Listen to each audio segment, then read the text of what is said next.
Hello my dear good friends, कैसे हैं आप। आशा है आप अपने जीवन में बहुत अच्छा कर रहे होंगे। मैं दिनेश मराठा अपने YouTube channel wisdom waves with Dinesh Maratha में आपका बहुत स्वागत करता हूं। इस चैनल पर हम विजडम और वेल्थ की बातें करते हैं। आज का पॉडकास्ट जिसका टॉपिक है IIT if the road ends here. क्या सच में आपके बच्चे का IIT या JEE के एग्जाम में सक्सेस लेना या फेलियर हो जाना, क्या सच में रोड खत्म हो जाता है? क्या सच में उसके बाद जिंदगी के कोई मायने नहीं? क्या सच में उसके बाद कोई एम नहीं होता? आज इसी टॉपिक पर हम बातें करेंगे जो आपके और हमारे दिल के बहुत करीब है। आज मेरे साथ इस पॉडकास्ट में मेरी बेटर हाफ, मेरी वाइफ आरती शर्मा भी रहेंगी। हमने दोनों ने ही अपने बेटे अनुराग के जरिए पिछले 2-2.5 साल इस जर्नी को जिया है और हमारा बड़ा मन था कि क्यों ना हमारे एक्सपीरियंसेस, जो कुछ हमने इस 2-2.5 साल में सीखा, वो टेक अवेज आपके साथ शेयर किए जाएं। शायद वो पेरेंट्स, वो बच्चे जो इस यात्रा को अब ट्रेवल करने जा रहे हैं, जो इस JEE की प्रिपरेशन के लिए बस स्टार्ट करने वाले हैं या करने जा रहे हैं या सोच रहे हैं, उनको शायद इससे बहुत फायदा हो सके। तो आइए इसी टॉपिक पर आज का ये पॉडकास्ट है, स्टार्ट करते हैं। Hello everyone.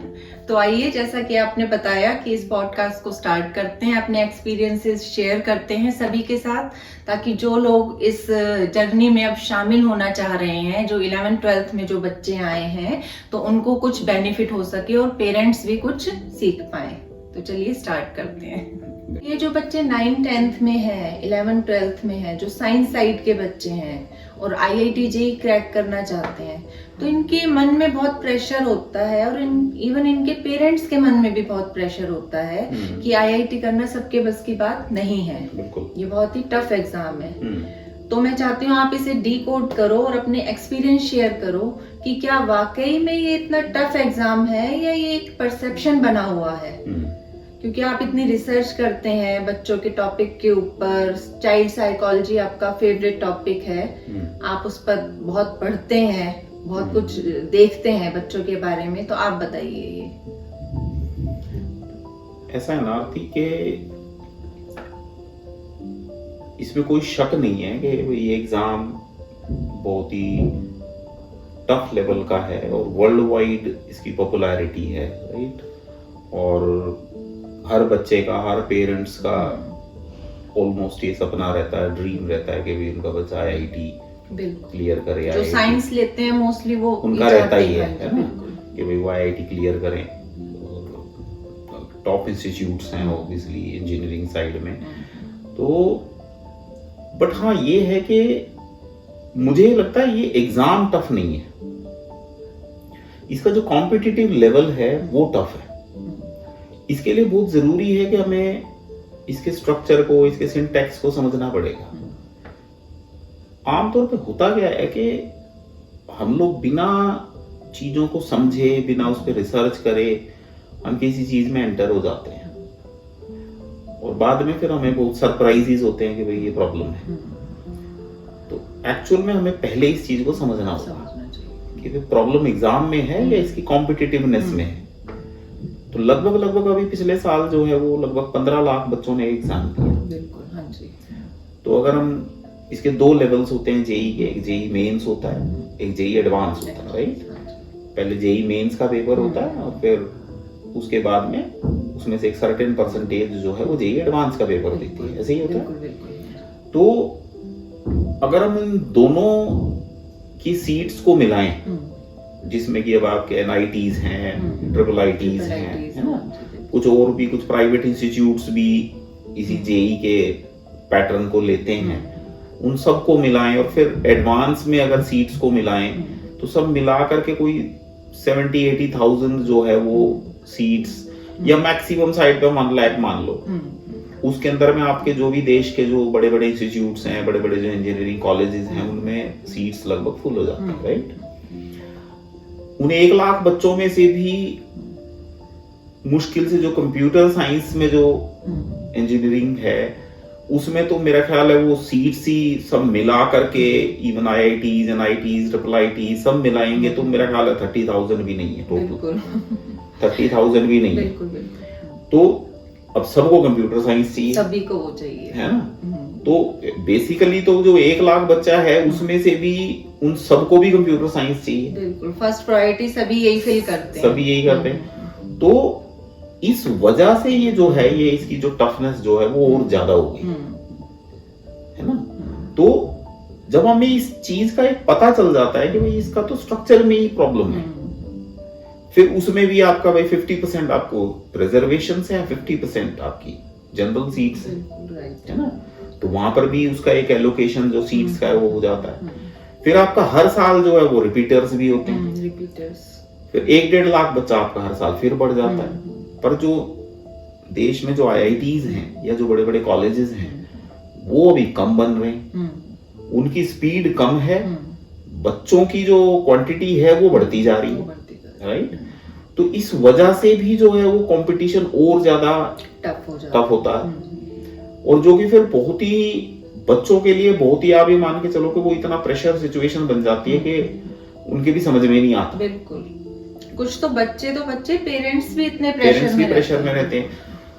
तो कई बार इस एग्जाम को लेकर के बच्चों को भी या पेरेंट्स को भी ये बात समझ में नहीं आती कि इस एग्जाम का स्ट्रक्चर ही इतना टफ बना हुआ है। सवाल बच्चे की कम या ज्यादा मेहनत का नहीं है, बच्चा जो है वो अपना पोटेंशियल पूरा ही लगा रहा है, बट जब इतना कॉम्पिटिटिव अगर एग्जाम होगा तो ऑब्वियसली जो आपके चांसेस है वो ब्लीक है।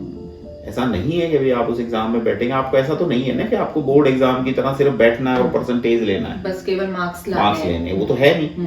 तो आपको तो उस एग्जाम को, उसमें तो आपको कॉम्पीट करना है। बिल्कुल, वहां तो परसेंटाइल मायने रखती है। अगर 15 लाख बच्चे बैठ रहे हैं तो ऑब्वियसली आपको तो 14,99,000 स्टूडेंट्स को पीछे छोड़ना है, यही मतलब हुआ। बिल्कुल। तो इस वजह से इसकी टफनेस बनी हुई है। तो जब हम इस स्ट्रक्चर को अच्छे से समझ लेंगे तो हम अपने बच्चे पे वो डाउट करना छोड़ देंगे, उस पर एक अनावश्यक जो हम प्रेशर बिल्ड करते हैं या अपने ऊपर भी करते हैं, बीइंग पेरेंट्स आप भी तो करते हैं। बिल्कुल। और बच्चे भी, आप बच्चे पे भी क्रिएट कर देते हो, सोसाइटी भी प्रेशर बना देती है। तो वो बच्चे की वजह से नहीं है, वो बेसिकली वो इसकी जो स्ट्रक्चर जो बना हुआ है उसकी वजह से इसकी टफनेस है। एग्जाम मुझे नहीं लगता कि वो इतना टफ है। ये बिल्कुल ठीक कह रहे हैं आप, ये कि बहुत ही टफ एग्जाम है ये, और ये हमने अपने बेटे अनुराग के टाइम में भी एक्सपीरियंस की है ये बात। ये बहुत ही इमोशनल जर्नी रही है हम सब के लिए। लेकिन आप इस एग्जाम के बारे में और क्या महसूस करते हैं, और आप बातें बताइए अपने। जो मैं सबसे ज्यादा महसूस करता हूँ वो मुझे लगता है, जब मैं रिसर्च कर रहा था इस चीज के बारे में, या पिछले दिनों भी मैं काफी इसके बारे में देख रहा था वीडियोस, या कोशिश कर रहा था कि कुछ अच्छा मिले, तो मैंने देखा कि हर तरफ हम सिर्फ सक्सेस की बातें करते हैं। हमारे रोल मॉडल्स सिर्फ वो हैं जो सक्सेसफुल रहे हैं, जिन्होंने IIT क्लियर किया है, राइट, जो टॉपर्स हैं। अगर हम IIT की बात करें तो मेरा ख्याल है 25 या 30,000 ही सीट्स हैं IIT advance, right, JEE advance के अंदर। तो अगर 15 लाख बच्चों में से अगर 25-30 हजार IITians बने हैं, और चलिए 50-60-70 हजार स्टूडेंट आप NITs में, IIITs में, या बिट्स पिलानी में, या और धीरूभाई अंबानी कॉलेज, या और 1-2 कॉलेजेस में अगर हैं भी, तो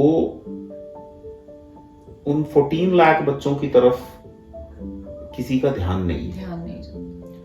मतलब जो मेरे लिए बहुत पेनफुल है, मतलब मैं, क्योंकि जैसा तुमने कहा अभी, चाइल्ड साइकोलॉजी मेरे लिए बहुत इंपॉर्टेंस रखती है, और उन बच्चों का जो पेन है वो मुझे लगता है ना सोसाइटी समझ पाती है, न पेरेंट्स समझने की कोशिश करते हैं, और मुझे लगता है इस जर्नी में कहीं ना कहीं इसको राइड करते करते वो बच्चे भी खो जाते हैं। बिल्कुल, क्योंकि ये हार्ड वर्क के साथ साथ इमोशनल जर्नी है, ये तो हमें पता चल गया है। बिल्कुल, क्योंकि आप ये भी देखो ना कि बिल्कुल ठीक बात है कि भाई ये पॉडकास्ट ऐसा नहीं है सब पर एप्लीकेबल हो सकता है। मैं पहले भी ये बातें बोलता रहता हूँ कि भाई सब पे तो आप एप्लीकेबल नहीं कर सकते। तरह तरह के स्टूडेंट्स हैं, तरह तरह के पेरेंट्स हैं, राइट। बट फिर भी जो मेजॉरिटी की हम बातें करते हैं ज्यादा, ये मान के चलें कि चलो जो 14 लाख बच्चा बचा है, या उसमें से मान सकते हैं कि चलो 7 लाख या 8 लाख बच्चा ऐसा होता है जो ठीक है बहुत प्रिपरेशन नहीं कर रहा नहीं होता, करता, वो बस केवल फॉर्म फिल करते हैं कि भाई हाँ ठीक है भाई एक एग्जाम देना है, बट ठीक है उनका जो पढ़ाई का लेवल है शायद वो उस लेवल पे होता भी नहीं है। तो आप ये मान के चल सकते हैं भी 7-8 लाख बच्चा जो है वो उतना सीरियस नहीं होता, राइट। बट जो 5-6 लाख बच्चा बच गया, वो उतनी ही इंटेंसिटी से पढ़ाई कर रहा होता है जितनी कि एक टॉपर कर रहा होता है। उतना ही प्रेशर वो फील करता है जितना कि एक टॉपर फील कर रहा होता है। उसके ड्रीम्स भी वैसे ही होते हैं, उसकी अपनी प्रेशर सिचुएशंस भी उतनी ही होती हैं, उसके स्टडी आवर्स भी उतने ही होते हैं। बट सिर्फ एक एग्जाम को क्लियर करने से या ना करने से उसकी लीग जो है वो अलग हो जाती है, और उसके जिम्मेदार कहीं ना कहीं society, social pressure, even parents भी हैं। जैसा कि हमने पहले के भी पॉडकास्ट में भी बोला है कि ये हमारी सोसाइटी का, हमारी पेरेंटिंग का एक पार्ट बन गया है कि हम लोग फेलियर जो है वो दूसरों को पास ऑन कर देते हैं। बिल्कुल, कि उसने ऐसा नहीं किया, मेरे साथ ये नहीं हुआ तो ऐसे इस वजह से हम नहीं कर हम लोग अक्सर जो है फेलियर एक्सेप्ट नहीं कर पाते, नहीं करते। उसकी जिम्मेदारी हम बहुत जल्दी बांट देते हैं, है ना, और अपने आप के लिए एक्सक्यूजेस ले लेते हैं, और ज्यादातर तो ये प्रेशर बच्चों पे ही आता है। बिल्कुल, हम कहीं ना कहीं उस फेलियर को एक्सेप्ट करने से दूर हो जाते हैं, और बच्चे को वो फेलियर दे करके हम हाथ छुड़ा लेते हैं। बस कुछ भी उसका रिजल्ट नहीं अच्छा आता तो मोस्टली पेरेंट्स यही कहते हैं कि भाई आपने मेहनत नहीं करी या कम करी, या अच्छा। आपने ये नहीं किया, या आपने वो नहीं किया, या मतलब बहुत सारे सर्टेन डिस्कशंस पार्ट हो सकते हैं, राइट। तो मुझे लगता है उन बच्चों का पेन कोई नहीं समझता, और उनके लिए ही ये पॉडकास्ट है मेरे अकॉर्डिंग कि भाई if the road ends here, तो भाई क्या सब खत्म हो गया? एक IIT क्लियर नहीं हुआ, एक JEE क्लियर नहीं हुआ, तो क्या सब खत्म हो गया? वो खत्म तो नहीं हुआ है, पर शायद हम कर देते हैं, राइट। एक बच्चा कितनी फ्रस्ट्रेशन से, कितनी इमोशनल प्रेशर से वो गुजर रहा होता है ना। कंटिन्यूटी उसकी 2-2.5 साल वो जिस तरह से मेहनत करता है, वो स्कूल भी नहीं जा रहा होता है, उसका फ्रेंड सर्कल भी खत्म हो जाता है, वो खेल कूद भी नहीं रहा होता है, घर में फंक्शंस होते हैं वो फंक्शंस भी अटेंड नहीं कर रहा होता है ना, नहीं कर सकते। और किसी दिन उसका पढ़ने का मन नहीं है तब भी उसको पढ़ना पड़ रहा है। कोचिंग के लॉन्ग आवर्स होते हैं, मॉक टेस्ट्स होते हैं, इतनी सारी चीजें उसके साथ चल रही होती हैं, और सिर्फ एक एग्जाम उसको डिफरेंट कर देता है दूसरों से कि भाई इन्होंने IIT क्लियर कर लिया और इन्होंने IIT क्लियर नहीं किया। उनको हम मेडल दे देते हैं। ओब्वियसली जिन्होंने IIT क्लियर किया है वो वेल डिजर्विंग हैं, राइट। उनके लिए वेल विशेस हैं, उनके लिए शुभकामनाएं हैं, वो एक अलग लीग है। मैं उनसे कोई उनका वो नहीं छीन रहा, बट मैं यहाँ पर जो बात कर रहा हूँ मैं उन फेलियर्स की बात कर रहा हूँ जिसको कि सोसाइटी फेलियर्स बोलती है। मेरे अकॉर्डिंग वो फेलियर्स नहीं है, क्योंकि जो बॉर्डर के बिल्कुल ही यहाँ पर है तो उसको मतलब फेलियर नहीं कह सकते, उसको फेलियर नहीं कह सकते। कि जो बच्चा जो है वो 90 परसेंटाइल ले रहा है और एक बच्चा जो 99 पॉइंट समथिंग जो परसेंटाइल ले रहा है, उसके बीच में कोई बहुत बड़ा गैप नहीं है। वो गैप जिस चीज का है उसके बारे में भी आगे बातें करेंगे, लेकिन मुझे लगता है कि हमें ये समझना ही पड़ेगा, हमारी सोसाइटी को ये बात समझनी ही पड़ेगी। It's not about only IIT, it's about everything. बिल्कुल कि फेलियर या सक्सेस कलेक्टिव होनी चाहिए। बिल्कुल Right? और अब ये बात करते हुए मेरे गूज़बम्प्स स्टार्ट हो गए कि भाई वो फेलियर हमारी भी, हाँ जी, अगर वो फेलियर है तो, बिल्कुल अगर वो सोसाइटी के अकॉर्डिंग वो फेलियर है तो फिर हम भी जिम्मेदार हैं उसके लिए, है ना। और अगर वो सक्सेस है तो उसके लिए भी हम बिल्कुल बधाई के पात्र होते हैं। करेक्ट। तो कलेक्टिव रिस्पॉन्सिबिलिटी पेरेंट्स की भी जिम्मेदारी है, उससे बचना गलत है। आप समझो कि एक बच्चा कितना पेन में गुजर रहा है, बिल्कुल उस बच्चे को कितना पेन हो रहा है, वो आपकी भी टॉन्ट्स सह रहा है, वो सोसाइटी के भी प्रेशर ले रहा है, बिल्कुल राइट। वो अपने दोस्तों यारों में भी बहुत परेशान हो रहा है, उसके सपने जो है ना उसके भी शैटर्ड हो रहे होते हैं। तो सोचिए कि वो कितना प्रॉब्लम में है। घंटों उसने पढ़ाई पढ़ी है और लगातार पढ़ी है, 25-26 मंथ जो है, जो बच्चा एक पढ़ रहा है लगातार, और फिर उसको ये सुनने को मिले कि भाई आपका एग्जाम क्लियर नहीं हुआ तो यू आर नॉट डिजर्व्ड। सो वो मुझे लगता है एक रॉन्ग पार्ट है सोसाइटी को लेकर के। तो इसलिए मेरे लिए बहुत सेंसिटिव टॉपिक है, और मैं इस पॉडकास्ट के जरिए भी मैं उन बच्चों को मैं ये बोलना चाह रहा हूँ, या मैं उन पेरेंट्स से भी मतलब एक रिक्वेस्ट करना चाह रहा हूँ कि भाई आप इस बात को समझें, आप इस बात को महसूस करें, और फिर उन बच्चों को भी बताएं इस जर्नी में जो एंटर हो रहा है, या जो इस जर्नी को जी चुका है बट एग्जाम क्लियर नहीं हुआ है। तो जिसका क्लियर नहीं हुआ है उसका हाथ थाम करके आप उसके साथ खड़े रहो और उसको बताओ कि भाई रोड खत्म नहीं हुआ। और जो बच्चे इसमें एंटर होने जा रहे हैं उन बच्चों को इससे एक्सपीरियंस से ये सीख लेनी चाहिए कि ये एक जर्नी है जिसको आपको ट्रेवल करना है ना। उसकी सक्सेस या फेलियर कलेक्टिव होगी।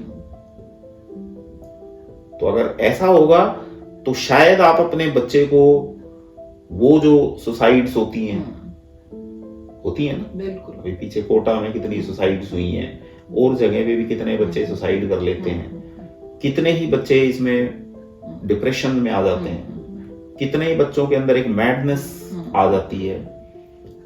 बच्चा किस तरह से प्रभावित होता है इन सब चीजों से, और हमने देखा भी है। IIT का रिजल्ट आते ही दूसरे दिन है ना, मोस्टली यही होता है, न्यूज़पेपर्स में, चैनल्स पे यही दिखाया जाता है। कितने ही लोग हमें फोन करते हैं, क्या रहा, कैसे रहा, कैसे रहा। तो वो सब चीजें प्रेशर है ना।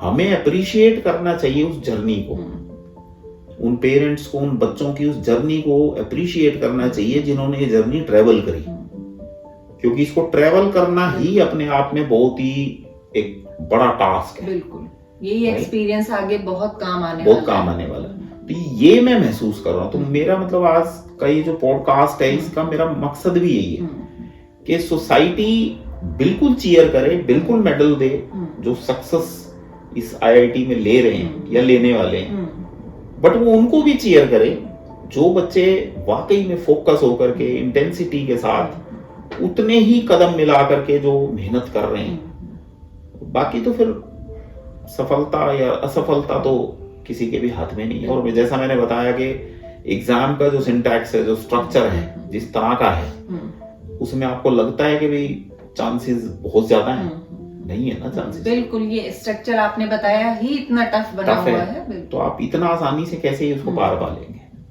तो ये मैं महसूस करता हूँ। बिल्कुल। अब आप फिर ये बताइए कि जो बच्चे, जो पेरेंट्स जेई प्रिपरेशन करना चाह रहे हैं, उनके लिए आप क्या शेयर करना चाहेंगे आगे? तो जो मतलब मेरा ये मानना है, हम कई बार ये डिस्कशंस भी करते हैं कि भाई मतलब किसी भी टास्क के लिए आपका प्रिपरेशन लेवल क्या है, आपका रिसर्च कितना है। मुझे लगता है कि रिजल्ट तो एक अलग चीज हो जाती है, आप सक्सेस ले रहे हैं या फेलियर हो रहे हो तो एक अलग मामला है।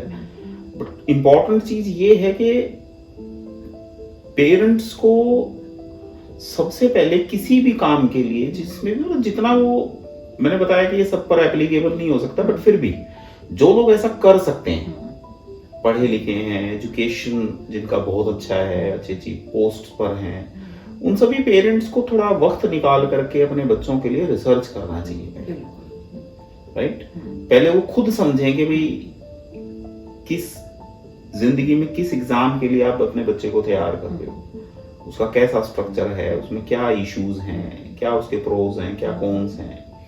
उससे फिर होगा क्या कि जब आप वो जर्नी ट्रैवल करोगे ना, तो आपको खुद को सरप्राइजेस नहीं मिलेंगे। जब आप खुद सरप्राइज नहीं होगे ना, तो आपका बच्चों के प्रति जो आपका एक एटीट्यूड है वो भी डिफरेंट हो जाएगा, क्योंकि आप खुद ही समझ रहे होगे, क्योंकि आप उसे महसूस कर रहे होंगे। जब आप महसूस नहीं करते हो, जब आपको पता ही नहीं होता किसी चीज का, फिर वो जब सरप्राइजेस आते हैं तो यू फील शैटर्ड, और फिर वो फ्रस्ट्रेशन में ही आप बच्चे को भी फ्रस्ट्रेट करते हो किसी न किसी बात से। सबसे इंपॉर्टेंट जो मुझे लगता है, जो महसूस किया हमने जेई प्रेपरेशन के लिए, और जो सबसे ज्यादा मैटर करती है चीज, वो ये करती है क्योंकि ये इतना कॉम्पिटिटिव एग्जाम है, सीट्स बहुत कम है, तो आपको ये देखना है कि आपके बच्चे का आईक्यू लेवल क्या है।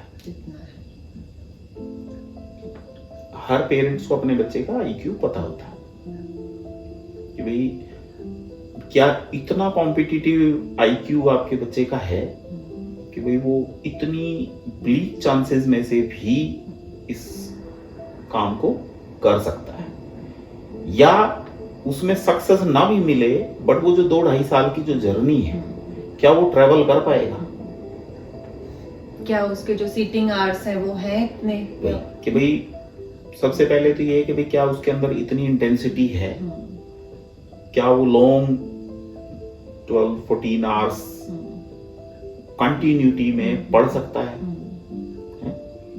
क्या वो घर में फंक्शंस हैं या हॉलीडेज हैं या फ्रेंड सर्कल है, क्या वो उसको सेक्रीफाइस कर सकता है, क्या उसको प्रेशर लेने की आदत है, क्या उसको फेलियर से सक्सेस से वो कितना शैटर्ड होता है, कितना नहीं होता है, उसका अपना एक मैच्योरिटी क्वोशेंट कितना है, जितना भी बच्चों में हो सकता है, जितना आप महसूस कर सकते हैं। ऐसा तो नहीं है कि कोई बिल्कुल फेयर आइडिया तो किसी का भी नहीं हो सकता, बट यस यू कैन जज कि भाई कुछ चीजें तो आप देख ही सकते हैं और आपको पता होता है। ऐसा भी नहीं है एक बच्चा जो 9th से मान लो इस प्रिपरेशन को तैयार कर रहा है, या जो 11th में मान लो स्टार्ट कर रहे हैं, तो फिर उनके लिए तो वो ठीक ठाक ही लेवल होता है, एक एज होती है जिसमें आप इजीली यू कैन जज, है ना। बच्चे ने 10th भी किया होता है, 8th भी, 9th भी, तो आप उन क्लासेस में आप बहुत अच्छे तरीके से जज कर सकते हो अपने बच्चे को। तो उससे फिर होगा क्या कि उस आईक्यू लेवल के जरिए आपको ये पता चल जाएगा कि भाई आपको ये जर्नी ट्रैवल करनी है, और उसी आईक्यू से आपको ये भी पता लग जाएगा कि अगर हम इस जर्नी को ट्रैवल करें तो हमारे सक्सेस के चांसेस भी इसमें हैं। ये 2 पार्ट है, दोनों पार्ट अलग अलग है। ओके। अगर आपको लगता है कि यार मतलब it's a tough chance, but yes बच्चे में वो सारे गुण हैं, वो ट्रेट्स हैं कि भाई ये कर सकता है चीजों को, तो फिर आप उस जर्नी को जरूर ट्रैवल करो। बट उसमें लेकिन होगा क्या, जब आपने पहले उसकी रिसर्च कर ली, उसको आइडेंटिफाई कर लिया कि भाई आपका बच्चा एक्चुअली में कहां प्लेस कर रहा है, तो आप फिर होगा क्या कि आप सरप्राइज नहीं होंगे किसी भी रिजल्ट से, और आप उस बच्चे के साथ खड़े होंगे क्योंकि आपने वो पहले आइडेंटिफाई कर लिया। तो इजीली आप अपने बच्चे का साथ दे पाओगे ना। और फिर वो जो जर्नी जो वो ट्रैवल कर रहा है, उस जर्नी के जो टेक अवेज हैं, जो पॉजिटिव टेक अवेज हैं, वो आप फिर उसको समझा पाओगे। यही होगा ना। तो ये एक इंपॉर्टेंट एस्पेक्ट है जो मुझे लगता है कि ट्रैवल करने से पहले ही आपको ये आइडेंटिफाई करना ही चाहिए, क्योंकि ये हमने भी महसूस किया कि जो जेई जो एडवांस है या चाहे इवन मेंस भी है, उसमें जो ज्यादा फर्क आता है कि वो जो 4-5 लाख बच्चे हैं, जो 6 लाख बच्चे हैं, जो कि इक्वल इंटेंसिटी से पढ़ते हैं, लॉन्ग आवर्स पढ़ते हैं, लगातार पढ़ते हैं, 2-2.5 साल की मेहनत करते हैं, सब कुछ सेक्रीफाइस करते हैं, सभी करते हैं। 4-5 लाख बच्चा तो कम से कम करता ही है। फर्क कहाँ आ जाता है कि एक बच्चे का आईक्यू इतना शार्प है कि उसकी कॉम्पिटिटिवनेस इतनी ज्यादा है कि उसके जो रिएक्शन टाइम है क्वेश्चन को देखने के बाद वो बहुत फास्ट है। एक बच्चा एक क्वेश्चन को पढ़ने के बाद उसके रिएक्शंस उसके बहुत ज्यादा फास्ट होते हैं। एक बच्चा बहुत मेहनत से शायद उसको 5 बार में या 6 बार में या 3 बार में या 4 बार में उस क्वेश्चन को सॉल्व कर पाता है। सॉल्व वो दोनों ही करते हैं, बट क्योंकि कॉम्पिटिटिव एग्जाम है तो क्वेश्चन अटेम्प्ट्स जो हैं टाइमिंग मैटर करती है। जिसका आईक्यू ज्यादा है, जिसके रिएक्शन टाइम फास्ट हैं, तो वो उस क्वेश्चंस भी ज्यादा अटेम्प्ट करके आता है। उसकी जो करेक्टनेस है क्वेश्चन का, जो करेक्ट आंसर है उसको सर्च करने में उसको कम टाइम लगता है, तो ऑब्वियसली फिर वो कॉम्पीट भी दूसरों के मुकाबले ज्यादा कर पाता है। और जो दूसरा बच्चा है उसका आईक्यू शायद उस जितना शार्प नहीं है, बट उसकी इंटेंसिटी उतनी ही है। सॉल्व उसने भी किया, लेकिन थोड़ा सा टाइम ज्यादा हो गया। तो जहां एक बच्चा मान लो 5 मिनट में 10 क्वेश्चन कर रहा है, तो वो 5 मिनट में 3 क्वेश्चन कर रहा है। और यही कहीं ना कहीं फर्क नजर आ जाता है, और यही कंपटीशन है। तो ये एक इम्पॉर्टेंट एस्पेक्ट है कि भी आप अपनी इस जर्नी में एंटर होने से पहले आप अपने आप को आइडेंटिफाई करें। पहले तो आप अपने आप को अपडेट करें, रिसर्च करें, देखें कि भाई एग्जाम क्या है, इसकी क्या टफनेस है, कहाँ आपका बच्चा स्टैंड कर रहा है, तो देन आप फिर आराम से उसको फाइट कर पाओगे चीजों को, और आप अपने बच्चे के साथ खड़े हो। बिल्कुल राइट है ना। तो अब आप आगे ये बताइए कि ये जो एग्जाम है ये केवल बच्चे का ही एग्जाम है या पेरेंट्स का भी कोई रोल है इसमें?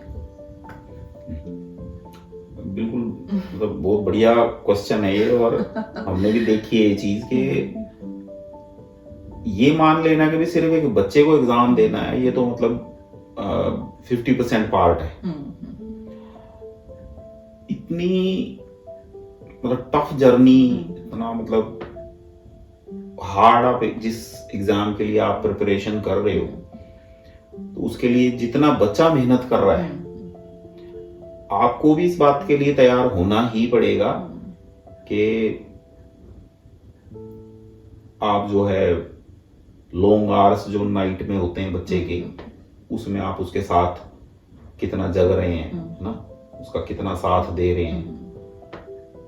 रात को 12 बजे या 1 बजे या 2 बजे जब बच्चा पढ़ रहा होता है, तो आप खुद समझिए कि भाई एक बच्चा जो है जब अकेला सब सो रहे हैं, तो कितना मुश्किल होता है किसी बच्चे के लिए। बिल्कुल इजी नहीं है। आफ्टर ऑल बच्चा ही तो है। और मैंने बताया ना कि पढ़ाई हमेशा मान लेते हैं, बट पढ़ाई कोई बहुत एंजॉयमेंट की चीज तो नहीं है, कम से कम, है ना। खासतौर से एक बच्चे की एज में, एक बच्चा जिन चीजों को सेक्रीफाइस कर रहा है अपनी एज में, तो पढ़ाई एंजॉयमेंट तो नहीं है, कम से कम है तो वो बोरिंग ही काम। बिल्कुल, उस टाइम तो सभी बच्चे यही सोचते हैं कि हम कब बड़े होंगे। तो रात को अगर एक बच्चा 1 बजे या 2 बजे पढ़ रहा है सपोज, और आप सब सो रहे हैं मान लो, तो उसके लिए वो बहुत, मुझे लगता है उसके माइंड में समवेयर कहीं ना कहीं ये बात चल रही होती है कि भाई मतलब वो कहीं ना कहीं थोड़ा पेन महसूस करता होगा जरूर। तो मुझे तो यही लगता है कि पेरेंट्स को इस चीज के लिए तैयार रहना चाहिए, और होना भी चाहिए। जब आपका बच्चा अगर 1 बजे या 2 बजे या 2:30 बजे पढ़ रहा है, तो मुझे लगता है कि भाई पेरेंट्स में से किसी ना किसी को तो एटलीस्ट उसके आसपास होना ही चाहिए, या उसे ये महसूस होना चाहिए कि भाई वो सिर्फ अकेला नहीं पढ़ रहा है ना, या वो अकेला वो हार्डशिप नहीं कर रहा है, आप भी वो हार्डशिप कर रहे हो। उसको चाय कॉफी, उसको इमोशनल स्ट्रेंथ देना, उसको ये फील कराना कि तू जिस एम के लिए जाग रहे हो, आप जिस एम के लिए जग रहे हो, उस एम के लिए मैं भी जग रहा हूँ, राइट, और मैं आपके साथ हूँ। तो अगर आप वो इमोशनल स्ट्रेंथ उसको उस वक्त दे पाओगे, तो फिर आप मतलब ये लगाओ कि भी आप अपने बच्चे का साथ दे रहे हो। बिल्कुल, और ये बात तो हमने बहुत एक्सपीरियंस करी है कि ये केवल बच्चे का एग्जाम नहीं होता, पूरी फैमिली का ही एग्जाम होता है ना। आप कोई घर में कोई फंक्शंस हैं या कहीं और कोई फंक्शन है, कोई पार्टी है, कोई मूवी देखने जाना है आप लोगों को, या आपको टीवी देखना है, या आपको मतलब कुछ भी एनीथिंग, आपको भी वो सेक्रीफाइसेस करने पड़ेंगे, आपको भी अपना रूटीन चेंज करना पड़ेगा, आपको अपने सारे सिस्टम जो है वो दुरुस्त करने ही पड़ेंगे। राइट। अदरवाइज फिर वो बच्चा जो है वो कॉम्पैक्ट कैसे महसूस करेगा, राइट? वो आपको उसको भी तो फील होना चाहिए ना कि यार मेरी अकेले की जर्नी क्यों है ये। आफ्टर ऑल जब हम ये बोलते हैं कि हम फैमिली हैं, तो फैमिली क्या होती? मतलब ये जो हम कहने को कह देते हैं किसी को कि भी हम तेरे साथ हैं, हाँ, तो एक्चुअल में वो करके दिखाना चाहिए। अगर आप बच्चा पढ़ रहा है और आप मूवी देख रहे हैं, या बच्चा जग रहा है रात को 2 बजे 2:30 बजे और आप आराम से सो रहे हैं, so no offence to anyone, but ये मेरा पर्सपेक्टिव है, हमारा पर्सपेक्टिव है, राइट? हो सकता है कोई एग्री करे, कोई एग्री ना भी करे, इट्स ओके, बट मुझे ये लगता है कि भाई उस इमोशनल जर्नी में आप जो एक्चुअल में जो एक फैमिली बॉन्डिंग होती है, वो बॉन्डिंग फील करें और करवाएं, तो ही फिर वो बच्चा जो है वो महसूस करेगा उस चीज को, और वो मतलब फिर वो इस जर्नी को मुझे लगता है एटलीस्ट इसको ट्रेवल एंड तक करेगा। बिल्कुल। और फिर वो उसको थोड़ी इजी लगेगी, वो उसको इजी भी लगेगी, है ना? तो तभी होता है ये सब। तो मुझे तो लगता है कि भाई ये सिर्फ एग्जाम बच्चे का नहीं है, मतलब पेरेंट्स को भी जब भी आप इसमें एंट्री ले रहे हैं, आप अपने बच्चे को कर रहे हैं, तो फिर आपको भी वो जिम्मेदारी ओढ़नी पड़ेगी साथ में, और आपको भी वो सेक्रीफाइसेस बराबर करने ही पड़ेंगे, राइट, है ना? अब आप ये और बताइए कि साइंस के जो बच्चे हैं जो जेई का प्रिपरेशन कर रहे हैं, उनको स्कूल अटेंडिंग करना चाहिए या नॉन अटेंडिंग करना चाहिए? और साथ में जो कोचिंग क्लासेस जो लेते हैं बच्चे, तो ये उनके लिए ठीक है? कोचिंग क्लासेस का क्या रोल है, ये और बताइए। मेन क्या है कि 3 तरह का बच्चा होता है। एक बच्चा जो मैंने बताया था कि भाई हम अगर हम आइडेंटिफाई कर पा रहे हैं, या वो बच्चा भी मतलब कहीं ना कहीं वो भी ऐसे साइन दे देता है आपको कि भाई वो बच्चा आईक्यू उसका बहुत तेज है और पढ़ने में बहुत ही इंटेलिजेंट है बच्चा और चीजें अचीव कर रहा है, तो एक तो वो बच्चा होता है। एक बच्चा होता है जो जिसका के इंटेंसिटी बहुत हाई होता है पढ़ने का, लॉन्ग आवर्स पढ़ सकता है, और बच्चा अचीवर है कहीं ना कहीं। हो सकता है उसका आईक्यू टॉपर से थोड़ा कम हो, बट वो बच्चा एक बहुत अच्छी इंटेंसिटी से चीजें मैनेज करना जानता है। एक बच्चा जो होता है जो थोड़ा सा चीजों में उसका भी इंटेंसिटी बहुत अच्छा होता है और फोकस एरिया बहुत अच्छा होता है, वो भी लॉन्ग आवर्स पढ़ सकता है, बट कहीं ना कहीं वो चीजों में फॉल्टर हो जाता है।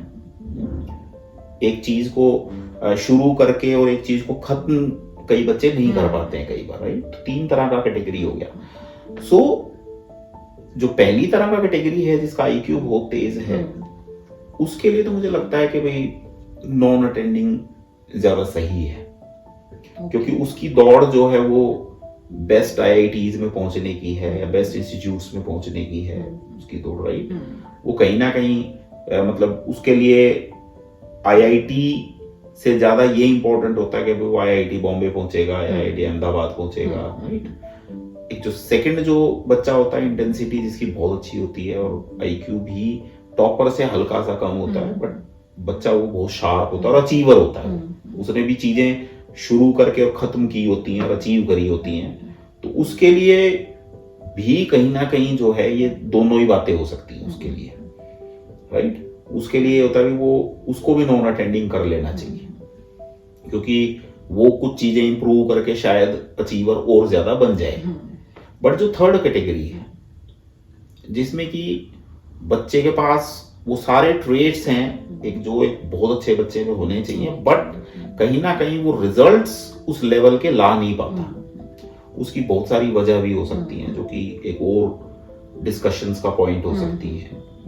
उसके लिए मुझे लगता है कि भाई उसे नॉन अटेंडिंग नहीं करना चाहिए, उसे स्कूल अटेंड करना चाहिए, बिकॉज वो उतनी पढ़ाई करके नॉन अटेंडिंग अगर वो होता तो भी उसने जो है 94, 95 परसेंटाइल, 96 परसेंटाइल उसने लेके आनी है, राइट? तो इतना जो है लेवल वो स्कूल अटेंड करके भी ले आएगा, मैनेज कर सकता है, मैनेज कर सकता है, उसको वो आसानी से मैनेज कर सकता है। एटलीस्ट वो बच्चा अपनी 2 साल जो है वो एक जो सिंपल जो रूटीन जर्नी होती है स्कूल की, फ्रेंड्स हैं या जो एक स्कूल की अपनी एक लाइफ होती है, जो आपका एक रूटीन होता है, उसको वो आसानी से जो है वो जी पाता है, राइट। और वो उतना फ्रस्ट्रेट महसूस नहीं करता, क्योंकि आप 2-2.5 साल इतना घिस घिस करके अगर आपको मतलब उस लेवल के कॉलेजेस आप नहीं ला पा रहे हो, तो उसमें फ्रस्ट्रेट होने से तो बेटर है आप एटलीस्ट वो जो 2 साल हैं उसमें आप अपनी एटलीस्ट लाइफ को तो नॉर्मल रखो, जो कि आपका हक बनता है। +1 +2 के अंदर में एक बचपन की लाइफ होती है, वो तो कहीं ना कहीं उतनी ईज उसको ले लेनी चाहिए मेरे अकॉर्डिंग। मुझे नहीं लगता कि उसको नॉन अटेंडिंग करना चाहिए, उसे अटेंडिंग ही करना चाहिए, राइट। जहां तक सवाल है भाई कोचिंग इंस्टीट्यूट्स का क्या रोल है, तो कोचिंग इंस्टीट्यूट का बिल्कुल रोल है, ऐसा नहीं है कि नहीं है कि भाई आप जो बच्चे जो मैंने बताया सेकंड जो कैटेगरी थी वो कोचिंग में जाकर के काफी शार्प हो जाता है, जो उसके मॉक टेस्ट हैं या जो PYQs हैं या जितना भी जो भी वहां पर जो आपको तरीके सिखाए जाते हैं, राइट, जो मेथड सिखाए जाते हैं, तो वो और जो मटेरियल, बेसिकली मटेरियल का ज्यादा इंपॉर्टेंस है। और एक रूटीन बन जाता है, आप उसी तरह के फॉर्मेट से आपका एक रूटीन है, तो ओब्वियसली आप जो है आप बेटर प्रिपेयर होते हैं, राइट। तो कोचिंग का बिल्कुल रोल है, इसमें कोई शक नहीं है, बट यस थोड़ा मैनेजमेंट इंपॉर्टेंट है, और खास तौर से थर्ड कैटेगरी के लिए तो बहुत ज्यादा है। उसकी वजह यह है कि आपको ये बात पता है कि भी आपका बच्चा जो है वो 94-95 परसेंटाइल के आसपास ही इसका आना चाहिए, ऐसा लगता है। बाकी तो देखिए कोई ऐसा कुछ नहीं होता कि किसी बच्चे का अगर IQ, ऐसे भी बहुत रेयर केसेस होते हैं IQ उतना शार्प नहीं है बट बच्चा फिर भी IIT क्लियर कर लेता है, बट यस मेजॉरिटी की मैं बात कर रहा हूँ, उनको बोर्ड को भी कहीं ना कहीं मैनेज करना चाहिए, क्योंकि जब बाद में आपको जब कोई टॉप इंस्टीट्यूट या IIT नहीं मिलेगा या कोई टॉप NIT नहीं मिलेगा, तो आपको कहीं ना कहीं बोर्ड परसेंटेज की जरूरत पड़ेगी। आपको स्टडी अब्रॉड करना है या कोई बहुत बड़ा प्राइवेट इंस्टीट्यूट है, तो वहां पे बहुत सारी जगहों पर बोर्ड की अभी भी इंपॉर्टेंस है परसेंटेज की ना, तो वो फिर आपको मैनेज करना पड़ेगा। तो उस मैनेजमेंट के लिए बहुत जरूरी है कि भी आप स्कूल जरूर अटेंड करें, क्योंकि बोर्ड्स जो है वो कहीं ना कहीं बिना स्कूल के नहीं होता उतना, क्योंकि जो आपका ऑब्जेक्टिव जो फॉर्मेट्स है जो जेई का, वो और बोर्ड जो है बिल्कुल सब्जेक्टिव है, तो वो कहीं ना कहीं बहुत डिफरेंट चीजें हो जाती हैं। तो मेरे को लगता है कि उन बच्चों को एटलीस्ट जो थर्ड कैटेगरी मैंने जो बताई थी, उनको स्कूल अटेंड जरूर करना चाहिए, तो लाइफ जो है वो ताकि उनकी एटलीस्ट नॉर्मल रहे, और फिर वो धीरे धीरे चीजों को जो है वो इम्प्रूव करते रहें, और फिर अल्टीमेटली वो उतना फ्रस्ट्रेट महसूस नहीं करेंगे, मुझे ये लगता है। जेई प्रिपरेशन करते हुए अगर हमें किसी पॉइंट पर ये महसूस हो कि हमसे कुछ नहीं हो पा रहा, कुछ ठीक नहीं जा रहा, तो क्या हम स्टॉप कर सकते हैं बीच में? पता है आरती क्या है प्रॉब्लम, मैं अक्सर ये बात हम घर में भी बहुत बार डिस्कस करते हैं, हमारे बहुत सारे फैसले इसलिए हम नहीं ले पाते कि दुनिया क्या कहेगी, है ना, सोसाइटी क्या कहेगी, समाज क्या कहेगा, रिलेटिव्स क्या कहेंगे। हम जो है मतलब अंदर ही अंदर घुटते रहते हैं और डिसीजन नहीं ले पाते, सिर्फ इस वजह से कि भाई बाहर क्या कहेंगे, हम तो ये तैयारी कर रहे थे, अब ये तो हो नहीं रहा है, तो अब मैं क्या बोलूं, कहाँ बोलूं, कैसे बोलूं चीजों को, राइट। और हम उस चीज को कंटिन्यू रखते हैं, और नहीं ऐसे कर लेते हैं, ऐसे कर लेते हैं, यूं कर लेते हैं, राइट, हम गैप ले लेंगे या अगली बार दे देंगे, राइट। मुझे लगता है आपका फोकस सिर्फ ये होना चाहिए कि आपके बच्चे के लिए सही क्या है, आपका एक ही प्रायोरिटी आपके अंदर होनी चाहिए कि आपके बच्चे के लिए क्या सही है।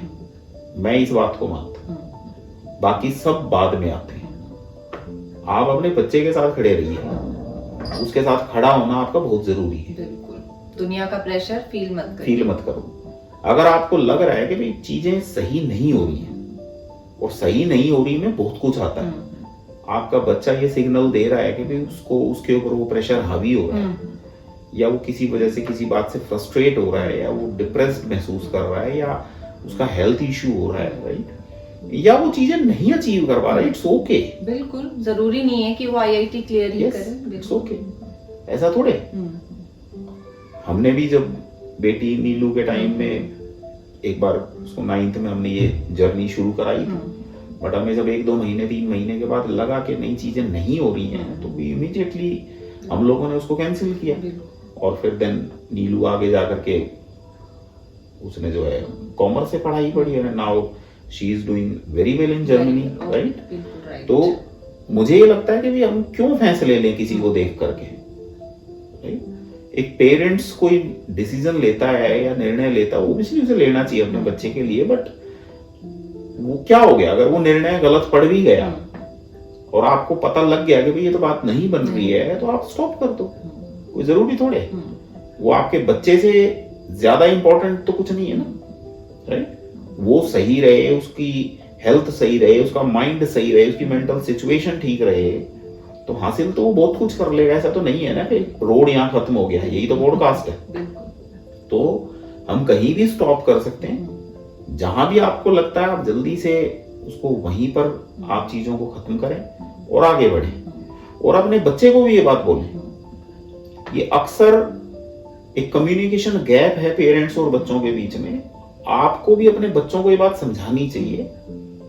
और मेरा ख्याल है दोनों ही बच्चों को मैंने हमेशा एक बात बोली है कि अगर किसी वजह से कोई गलती आज हुई है तो आज रात तक ही उस गलती को खत्म करके सोएंगे, यही बात बोलते हैं बिल्कुल कि भाई आज ही डिस्कस करो, आज ही बताओ। अगर आपसे आज कोई गलती हो गई है तो आओ बैठो और कुछ करेज दिखा करके उसको अभी एक्सेप्ट करो। बिल्कुल कि भाई ये गलत, प्रेशर रिलीज करो और आगे और उसको सॉल्व करते हैं भाई क्या हो गया। बिल्कुल। और पेरेंट्स का भी मैं सिमिलर विद पेरेंट्स आल्सो, आपको किसी पॉइंट ऑफ टाइम में लग रहा है यार मैं ये डिसीजन गलत ले गया, नहीं तो कोई बात नहीं, आप भी एक्सेप्ट कर लो उसको कि भाई ये गलत हो गया और सही नहीं जा रहा है, नहीं सही जा रहा है तो चेंज कर लेते हैं।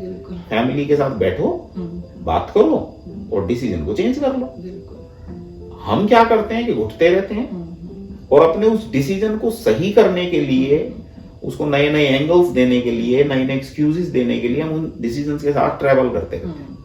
और अल्टीमेटली वो बॉम्ब तब फटता है जब चीजें खराब हो जाती हैं और वहां से रिवर्स होना मुश्किल हो जाता है, राइट। वहां से फिर यू टर्न नहीं, वहां से यू टर्न बहुत मुश्किल हो जाता है, चाहे वो बच्चा हो चाहे वो पेरेंट्स हो।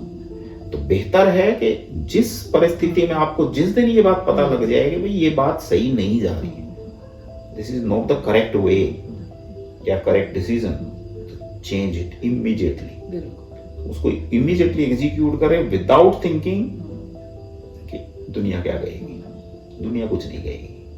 बिल्कुल राइट, ये मेरे को लगता है। बिल्कुल ठीक कह रहे हैं आप कि दुनिया कुछ नहीं कहेगी। तो अब आप ये और बताइए कि ये जो आईआईटी है, क्या रोड यहाँ पे एंड हो जाता है या कुछ आप टेक अवे भी बताना चाहेंगे कि क्या हम और आगे कर सकते हैं? तो टेक अवेज का तो ऐसा है कि भाई ये तो मैंने पहले ही बता दिया कि रोड यहाँ खत्म नहीं होता है ना, और ये भी मैंने बता दिया कि दुनिया कुछ नहीं कहेगी। दुनिया जो है वो आपकी जीत पे भी उसने तालियां बजानी और आप हार जाओगे तो मन मन में तालियां बजाएंगे, राइट। तो दुनिया का तो सोचना ही क्या है। और रोड आईआईटी पे खत्म नहीं होता है, क्यों कि जिन बच्चों ने फोकस के साथ, एक इंटेंसिटी के साथ, लॉन्ग स्टडी आवर्स 25-26 मंथ्स तक लॉन्ग जो है कंटिन्यूटी में स्टडी की है, राइट, इस पूरी इमोशनल जर्नी को ट्रेवल किया है ना, उनका टेक अवेज ये है कि आप ये बात मेरे से लिखवा के ले लो, उनका आईआईटी क्लियर हो या ना हो, बट जिंदगी की रेस वो जीतेंगे। क्योंकि ये जो आपका जो ट्रेड्स आपने जो 2-2.5 साल में आप जो लिए हैं, आपने अचीव किए हैं, या जो लोग बच्चे उसमें एंटर होने जा रहे हैं, और वो जो इसमें से इस जर्नी को जब जिएंगे और उसमें से जब ये टेकअवेज लेंगे, तो लाइफ में एक तो कोई भी काम आपको मुश्किल नजर नहीं आएगा, क्योंकि इस जर्नी से मुश्किल कुछ है ही नहीं। कुछ नहीं है। तो किसी ना किसी पॉइंट ऑफ टाइम में आपको ये हार्ड वर्क करना ही है। आज नहीं करेंगे तो कभी आगे जाके करेंगे, राइट? जिंदगी ने कभी तो आपको ये फलसफा पढ़ाना ही है, तो क्यों ना फिर आज ही सही, है ना? तो जितनी ये हार्ड पाथ है ये, और इसको आप ट्रैवल कर रहे हो, तो आप ये तो निश्चिंत रहें कि शायद आप, मतलब मैं ये बात दावे से तो नहीं कह सकता, बट ये मैं कह सकता हूँ कि जिंदगी में वो आप लोग पीछे नहीं रहोगे। बिल्कुल, ये हार्ड वर्क काम आएगा। ये हार्ड वर्क काम आएगा, और ये सिर्फ हार्ड वर्क नहीं है, ये जितना भी खून पसीना आप 2-2.5 साल बहाओगे या जिन्होंने बहाया है, उनकी लाइफ वेस्ट नहीं होगी, ठीक है? वो लाइफ में कुछ ना कुछ कर गुजर के निकलेंगे। ये एक अलग बात है कि कुछ को सक्सेस शायद अभी मिल गई है, कुछ के लिए सक्सेस थोड़ा सा एक इंतजार है, जिसको कि सोसाइटी सक्सेस बोलती है, तो वो मिल जाएगी। बट आप जो है बिल्कुल निराश ना हो, अपने बच्चे के साथ खड़े रहें और हर कीमत पर उसके साथ इमोशनल जर्नी को ट्रैवल करें। तो बिल्कुल कोई दो राय नहीं है, और ये मेरा एक्सपीरियंस है, ये मेरी रिसर्च, मेरी स्टडीज बताती है कि आप बिल्कुल भी पछताएंगे नहीं, डिसअपॉइंटेड नहीं होंगे, आप प्राउड फील करेंगे अपने बच्चे पर। बस अपने बच्चे के साथ आप खड़े रहिए, बिल्कुल, ये मेरा मानना है। बिल्कुल सही कहा आपने, है ना? तो इसी के साथ ये पॉडकास्ट मैं यहाँ समाप्त करते हैं हम, और आशा है आपको ये बहुत ही अच्छा लगा होगा, आप एनरिच्ड हुए होंगे इस एक्सपीरियंस से जो हमने आपके साथ अभी मिल करके एक्सप्लोर किए। आप अपने कमेंट्स में ज़रूर बताइएगा कि आप और कुछ इसी टॉपिक पर और भी कोई बात सुनना चाहते हैं, कोई वीडियो देखना चाहते हैं, कोई पॉडकास्ट और किन्हीं पॉइंट्स पर देखना चाहते हैं, तो ज़रूर कमेंट करें, हौसला अफजाई करते रहें, मेरे चैनल को लाइक करें, शेयर करें, सब्सक्राइब ज़रूर करें। इसी तरह का ओरिजिनल और अच्छा कंटेंट लेकर के फिर हाजिर होंगे। आप सबका बहुत बहुत धन्यवाद। Thank you, thank you, thank you, and God bless you all. Bye.